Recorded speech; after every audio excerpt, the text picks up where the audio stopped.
Good morning students, welcome to Aligarh school. आज हम class 10 का जो अगला पार्ट है लाइफ प्रोसेस, जो चैप्टर हम पढ़ रहे थे ह्यूमन डाइजेस्टिव सिस्टम, उसके अगले पार्ट के बारे में जानेंगे। छोटी आंत यानी स्मॉल इंटेस्टाइन। इसके पहले के वीडियो में हमने आपको क्या बता दिया था, पैनक्रियाज के बारे में और लीवर के बारे में बता दिया था कि किस तरीके से वो डाइजेस्टिव एंजाइम निकालते हैं और फिर किस तरीके से फूड का कंप्लीट डाइजेशन वो कराते हैं। ठीक, मैंने भी बताया था किस कौन सा हार्मोन लीवर पैनक्रियाज से क्या नाम है पैनक्रियाटिक जूस निकालने के लिए उसको उत्तेजित करता है, कौन सा एंजाइम लीवर से बाइल जूस बनाने के लिए उत्तेजित करता है। सारी चीजें मैंने इसके नेक्स्ट वीडियो में आपको बता दिया था। आज हम जानेंगे छोटी आंत यानी स्मॉल इंटेस्टाइन के बारे में कि स्मॉल इंटेस्टाइन में कौन कौन से एंजाइम निकलते हैं, किस तरीके से फूड का पाचन होता है, उसके कुल कितने पार्ट होते हैं। ये सभी चीजें आज स्मॉल इंटेस्टाइन में हम जानेंगे। तो चलिए देखते हैं कंप्लीट डाइजेशन यानी पूर्ण पाचन। जो स्मॉल इंटेस्टाइन होता है इसमें कंप्लीट डाइजेशन यानी पूर्ण पाचन होता है। पूर्ण पाचन कहने का मतलब ये हुआ कि कोई भी फूड हो वह ऐसी जगह आकर के कंप्लीट डाइजेस्ट हो जाए, टोटल उसके जितने भी अंदर मलाई उलाई बैठे हुए हैं, जो भी प्रोटीन सारी चीजें हैं एज ए एनर्जेटेबल पार्ट में बाहर निकल रहे हैं। उसके बाद में उसको क्या किया जाए, बॉडी को भेज दिया जाए। यानी जिस तरीके से समझिए, जिस तरीके से सरसों जब सरसों पेरने वाली मशीन में डाली जाती है तो रस उसका जो तेल होता है एक तरफ निकलता है, खली एक तरफ निकलता है। ठीक इसी तरीके से यहाँ भी होता है, जो आपका फूड होता है उसका जो रस होता है तेल होता है वो एक तरफ निकाल लिया जाता है और जो खली होता है फिर बाहर कर दिया जाएगा, उसको हम बताएंगे आपको। तो पाचन तथा अवशोषण होता है। पाचन मतलब डाइजेशन हो गया, मतलब फूड जो आकर के यहाँ पे पच जाएगा यानी खली के फॉर्म में, और उसमें से जो भी चीजें निकलेंगी उसका एब्जॉर्ब कर लिया जाएगा। यानी जैसे घर में दही मथी जाती है तो मक्खन निकलने के बाद उसको निकाल लिया जाता है, ठीक इसी तरीके से जब फूड पच जाता है तो उसमें से जो मक्खन निकलता है, मक्खन कहने का मतलब जो बॉडी के जो एनर्जेटेबल पार्ट होते हैं, बॉडी को एनर्जी देने के लिए उनको निकाल लिया जाता है, उनका एब्जॉर्प्शन कर लिया जाता है, सोख लिया जाता है। ठीक है, इसके कुल कितने पार्ट होते हैं, इसके कुल 3 पार्ट होते हैं। कितने पार्ट होते हैं? 3 पार्ट होते हैं। 3 पार्ट में कौन कौन भैया? ड्यूडेनम आता है, जेजुनम आता है और इलियम आता है। समझ में आए? ड्यूडेनम, जेजुनम और इलियम। ड्यूडेनम क्या होता है? ड्यूडेनम में डाइजेशन नहीं होता है। पार्ट तो है आपका स्मॉल इंटेस्टाइन का, लेकिन इसमें डाइजेशन नहीं होता है। इसमें 2 प्रकार के हार्मोन्स पाए जाते हैं, एक होता है सेक्रेटिन हार्मोन और एक होता है कोलेसिस्टोकाइनिन हार्मोन। जो मैं आपको पैनक्रियाज एंड द लीवर जब पढ़ा रहा था तब बताया था कि सेक्रेटिन हार्मोन पैनक्रियाज को पैनक्रियाटिक जूस बनाने के लिए उत्तेजित करता है और कोलेसिस्टोकाइनिन जो है लीवर को बाइल जूस बनाने के लिए यानी पित्तरस बनाने के लिए उत्तेजित करता है, कहता है पित्तरस बनाइए। ठीक है, क्योंकि इसमें डाइजेशन होता नहीं इसलिए इसमें क्या होता है, एंजाइम भी इसमें से नहीं निकलते हैं।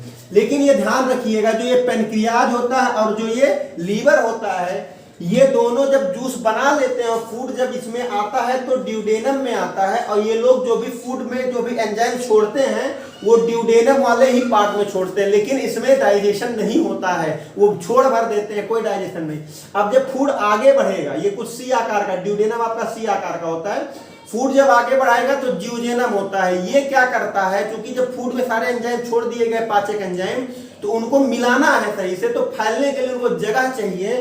तो जेजुनम क्या करता है, खाने को फैला देता है। जैसे हमारे घर में जो मम्मी उम्मी होती है ना, चावल जब बीनती है तो क्या करती है, चावल फैला देती, तो कंकड़ उंकड़ निकाल लेती। ऐसा ही काम वो भी करता है, उसको फैला देता है ताकि पतला हो जाए फूड और आसानी से जितने भी एंजाइम है सब उसमें क्या हो जाए, मिल जाए। इसमें भी पाचन नहीं होता, जिस तरीके से ड्यूडेनम में पाचन नहीं होता है उसी तरीके ड्यूडेनम में पाचन नहीं होता है। फिर आता है आपका इलियम। इलियम ही है जहां पे कंप्लीट डाइजेशन होता है। यानी 3 पार्ट है, पहले पार्ट में फूड आया, कोई दिक्कत नहीं, जो हार्मोन्स है वो हार्मोन्स काम करेंगे अपना, ज्यूजेनम फूड को फैला दिया। लेकिन इलियम आपका क्या करता है, इलियम जो होता है यहीं पे फूड का डाइजेशन होता है। इसमें एक उंगली के समान, किसके समान? उंगली के समान ऐसे एक स्ट्रक्चर होता है जिसको विलाई बोलते हैं। क्या बोलते हैं? विलाई बोलते हैं, विली बोलते हैं। ये क्या करता है, जब फूड डाइजेस्ट हो जाता है तो जो उसमें से मक्खन जो चीजें अच्छी चीजें निकलती है उनको एब्जॉर्ब करने का काम यानी अवशोषण करने का काम करता है। ठीक है, अब इसमें से कुल जो छोटी आंत यानी स्मॉल इंटेस्टाइन में कुल 4 से 5 प्रकार के एंजाइम्स निकलते हैं और जो 4 से 5 एंजाइम निकलते हैं उस एंजाइम को क्या कहते हैं, सक्कस इंट्रीगस एंजाइम कहते हैं। पूछा जाता है कभी कभी एग्जाम में, पूछ लिया था 2012 या 13 में पूछा था, छोटी आंत से निकलने वाला एंजाइम क्या कहलाता है, तो सक्कस इंट्रीगस एंजाइम कहलाता है। बहुत से ये भी सारे एंजाइम्स के नाम थे जो छोटी आंत में ही बनते हैं, लेकिन उन सभी को अगर मिला दोगे तो सक्कस इंट्रीगस एंजाइम कहलाएगा। अब देखिए इसमें कुल 4 प्रकार के एंजाइम, मल्टेज पचाएगा मल्टोज को, ग्लैक्टेज पचाएगा ग्लैक्टोज को, सुक्रेज पचाएगा सुक्रोज को। लेकिन इसमें इरेप्सिन इतना आसान तो नहीं पूछता कि मल्टेज किसको पचाएगा, ग्लैक्टोज सुक्रोज, बहुत आसान है, बहुत आसान, मां से मल्टेज मां से मल्टोज, गा से ग्लैक्टेज गा से ग्लैक्टोज, टोज बढ़ा दो बाकी चीज वही है, सुक्रेज सुक्रोज, ओ की मात्रा बढ़ गई आ गया पाचन हो गया, इतना आसान तो पूछता नहीं है। इरेप्सिन जो होता है, इरेप्सिन एंजाइम ये मेन इंपॉर्टेंट होता है, प्रोटीन का पाचन, कभी कभी पूछता प्रोटीन का पाचन आंत में कौन करता है, छोटी आंत में, तो इरेप्सिन नामक एंजाइम होता है। वो जो आपका पेप्टाइड था, यहाँ पेप्टाइड में प्रोटीन पेप्टाइड में बदल गया था, उसको क्या करता है, अमीनो एसिड में बदल देता है, इतना काम ये करता है। समझ में आया बात, अमीनो एसिड में जो प्रोटीन का पाचन करता है, यानी इरेप्सिन नामक एंजाइम स्मॉल इंटेस्टाइन में प्रोटीन का पाचन है, जो प्रोटीन पेप्टाइड में बदल गया था यहाँ पे, वो क्या करता है, उसको अमीनो एसिड में बदल देता है, इतना काम होता है स्मॉल इंटेस्टाइन का। समझ में आया आपको। अब थोड़ा सा दोहरा लेते हैं, समझ में आया इतना कि क्या हुआ कैसे, ये जो विलाई होता है इसको एब्जॉर्प्शन, ये उंगली के समान ऐसे ऐसे ऐसे ऐसे स्ट्रक्चर इसका होगा। समझ में आया बात। अब थोड़ा सा एक बार दोहरा लेते हैं क्या है स्मॉल इंटेस्टाइन। स्मॉल इंटेस्टाइन में कंप्लीट पाचन होता है, ठीक है। इसमें क्या होता है, पाचन तथा अवशोषण दोनों होता है, यानी डाइजेशन प्लस एब्जॉर्प्शन दोनों होता है। इसके कुल कितने पार्ट होते हैं, इसके कुल 3 पार्ट होते हैं, ड्यूडेनम, जेजुनम और इलियम। ड्यूडेनम क्या है, ड्यूडेनम में कोई पाचन नहीं होता है। इसमें 2 प्रकार के हार्मोन्स पाए जाते हैं, सेक्रेटिन और कोलेसिस्टोकाइनिन हार्मोन। सेक्रेटिन हार्मोन क्या करता है, पेनक्रियास से पेनक्रियाटिक जूस बनाने के लिए उत्तेजित करता है।